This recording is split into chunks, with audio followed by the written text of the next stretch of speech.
हर्ष सांघवी जी, आप home minister हैं, आप खुद चुनावी क्षेत्र में उतरे थे इस बार। चुनाव आपका तो खत्म हो गया है, सेकंड फेज है। कितने कॉन्फिडेंट है भाजपा पहले फेज को लेके जो 89 सीट्स हैं?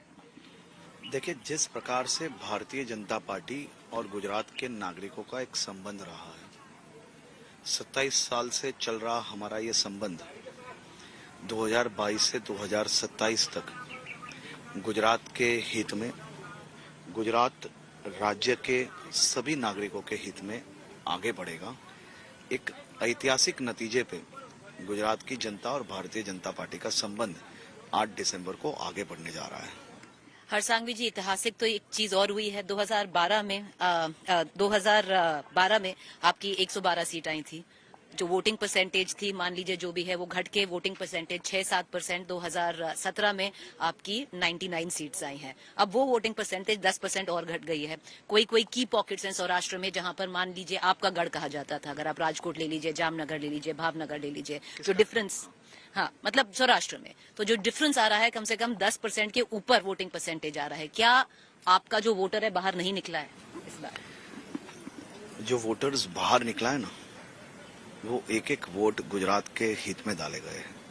आपने देखा होगा कि वोटर्स की आंखों में एक सपना था और गुस्सा भी था। सपना ये था कि हमारे गुजरात को और उन्नत बनाएंगे, और गुस्सा ये था कि गुजरात तोड़ने आने वाले एक एक लोगों को जवाब देंगे। मैंने आपको बताया कि 8 दिसंबर को गुजरात की जनता और भारतीय जनता पार्टी के ये संबंध और आगे बढ़ने जा रहे हैं। तो ये जो वोटिंग परसेंटेज कम हुई है, क्योंकि ट्रेडिशनली देखा जाता है भाजपा को इसका नेगेटिव इम्पैक्ट पड़ता है जब वोटिंग परसेंटेज कम होती है, अगर हम आंकड़े देखें तो। जी ना, ये अगर आंकड़े और इसका स्टडी अगर ठीक से किया जाएगा जी।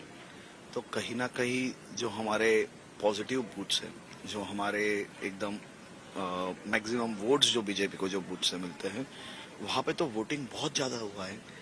वोटिंग जहाँ कम हुआ है वो कहीं ना कहीं ये कांग्रेस के लिए मुझे लग रहा है कि एक रेड सिग्नल आ गया है कल ही। रेड सिग्नल आप कह रहे हैं कांग्रेस के लिए आया है? दोनों साउथ में और सौराष्ट्र में सौराष्ट्र स्वीप किए थे वो 2017 में।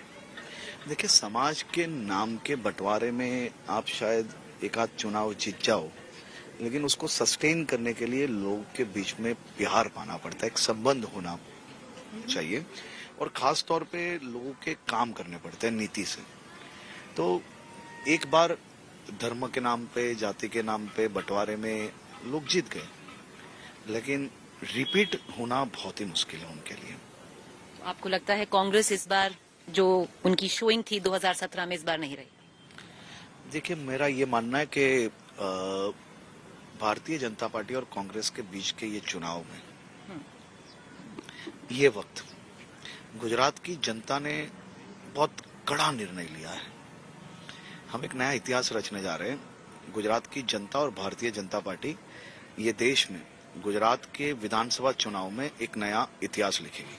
सांघवी साहब, आप कह रहे हैं कि ये एक बाइपोलर कॉन्टेस्ट है। मुझे ना 2019 की याद आती है कि जब अमेठी में चुनाव थे तो सवाल किया जाता था बहुत प्रियंका गांधी से, राहुल गांधी से, कि स्मृति ईरानी के बारे में बताइए आप। वो पलट के कहती थी स्मृति कौन, हु इज स्मृति ईरानी। तो एक अहंकार बैठ गया था। इस बार क्या वो अहंकार भाजपा में बैठ गया है कि जो त्रिकोणा कॉन्टेस्ट है, आम आदमी पार्टी जो यहाँ पर है, ना आप उनकी डिबेट में जाते हैं, ना आप उनका नाम लेते हैं, पर है तो सही सांघवी साहब।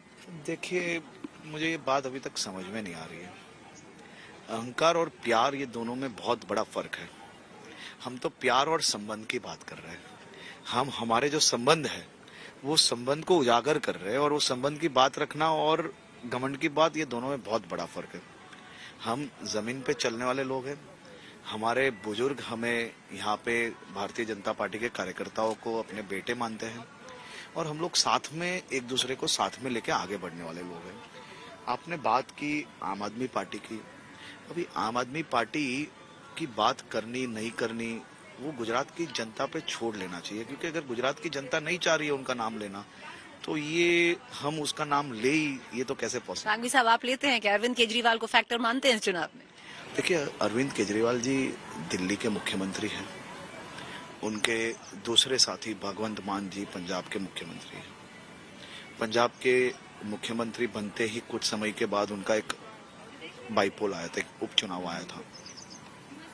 वो उपचुनाव में क्या हुआ आप सबको पता है अच्छी तरह से। गुजरात का उपचुनाव कुछ समय पहले ही आया, जिसमें 7 विधानसभा का चुनाव हुआ था, महानगर पालिकाओं का चुनाव हुआ था, उसमें तो नगर निगम का। सूरत में काफी उन्होंने गेन किया था। मेरी आपसे यही विनती है कि आप विपक्ष क्या बोले उस पे ना जाइए, गूगल पे खाली सर्च मारिए कि भारतीय जनता पार्टी की कॉरपोरेशन में पहले कितनी सीट थी और अभी कितनी सीट है।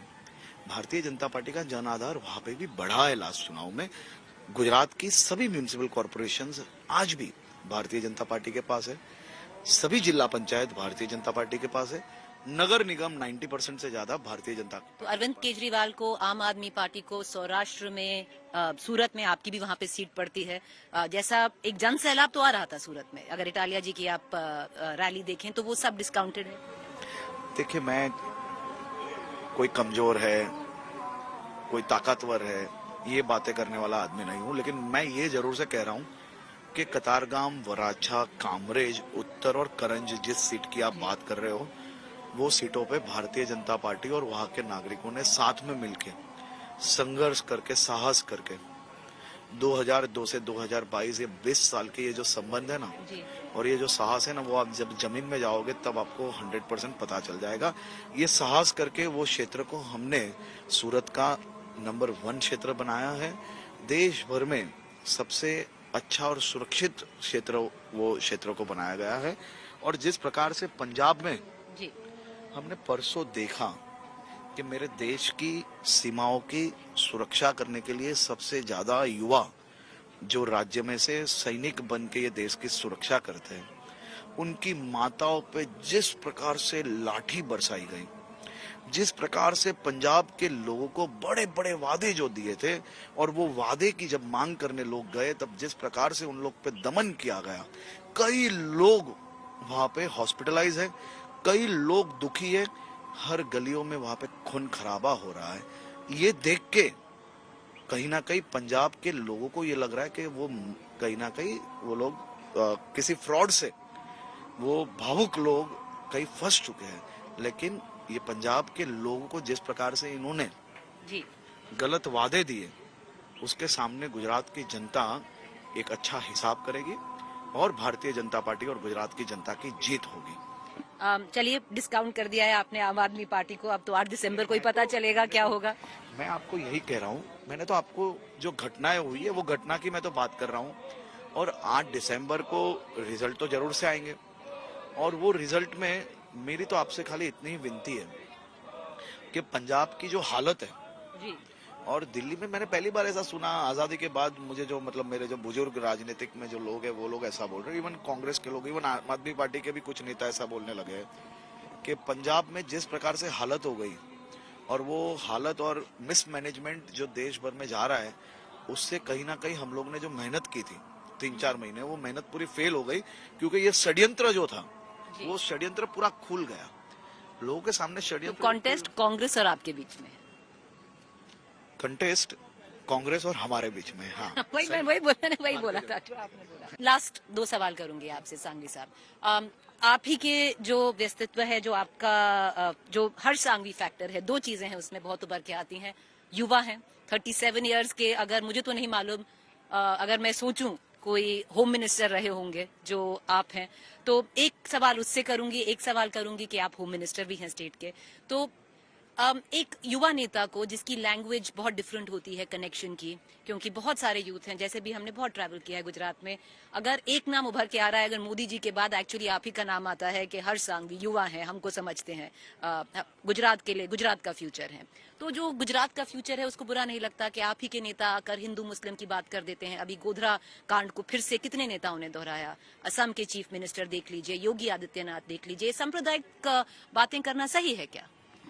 देखिए, मेरा ये मानना है कि सांप्रदायिक बातें गुजरात में कभी नहीं होती, लेकिन राजस्थान के मुख्यमंत्री अशोक गहलोत जी ने जिस प्रकार से श्रद्धा हत्याकांड, अफ्ताब ने जो हत्या की थी उसकी 35 टुकड़े कर लिए, मेरे देश की बेटी के 35 टुकड़े हो जाने के बाद वो ऐसा बताते हैं कि ये एक दुर्घटना थी। वो दुर्घटना नहीं थी, वो एक सोची समझी साजिश थी और वो हत्या थी। अगर अशोक गहलोत जी को वोट बचाने का इतना ही मन हो तो वो राजस्थान में उनका पुतला लगा ले, गुजरात में आके इस प्रकार की बातें क्यों करते हैं? तो मैं कहीं ना कहीं मैं ये मान रहा हूँ कि इस प्रकार की बातें अगर अशोक गहलोत जी नहीं रखते तो हिमंता बिस्वा जी को इसका जवाब नहीं देना पड़ता।